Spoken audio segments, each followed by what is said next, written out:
débat qui est fait parce que des gens ont demandé que nous à la fois en circonscription unique, mais que les différents territoires représentés.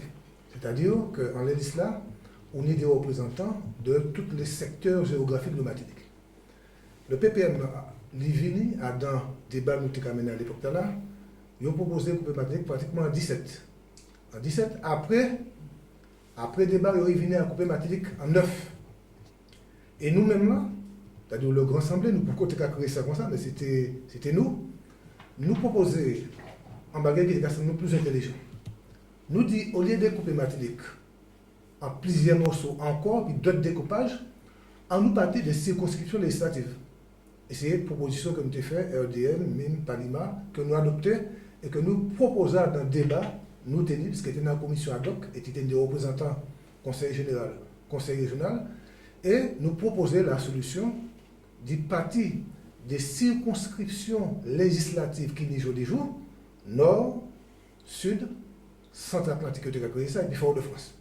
Et puis nous dit, eh bien, en nous transformer ça en section de la collectivité. Ça qui est d'après nous, simplifier la situation dans la misère et nous pas partir encore dans d'autres découpages. Intérêt du découpage dans la tenir aussi, c'est que non seulement il était capable de permettre de donner plusieurs représentations du pays, mais il y a un relatif équilibre démographique. Relatif. Mais d'un côté, évidemment, il y a plus de population que d'autres, mais grosso modo, l'équilibre géographique là, à quelques milliers de voix près, maintenu. Et nous sommes capables de un bagage qui existait comme nous connaissons. Donc, nous faisons approuver ça en commission ad hoc, nous proposons au gouvernement ça et le gouvernement accepte. Ces sections-là, c'est qui ça? C'est 4 sections. C'est en section nord qui est partie de Chelche, qui a monté tout dans le nord depuis qu'il est arrivé Sainte-Marie. En section du centre, qui y a dans Trinité, Roumone, Lamentin, François, et puis Robert. Et puis, on est la section de Fort-de-France tout seul. Alors, pour Fort-de-France tout seul, c'est par rapport à la population, parce que Fort-de-France même, tout seul, on est environ peu ou prou autour de 90 000 habitants. Un peu moins, c'est autour de 90 000 habitants. Et puis, l'instant, c'est la section du sud.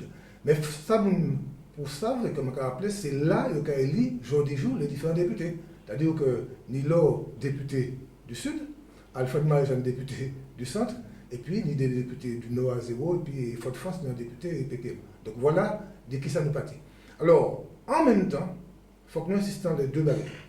Premièrement, c'est que c'est une circonscription unique. Ça veut dire que nous avons un seul bulletin de vote. Pas un bulletin de vote Claude, un bulletin de vote Alfred Maréjean, un bulletin de vote Nilo, un bulletin de vote Carole. C'est un seul bulletin de vote qui dit, et puis en tête de liste.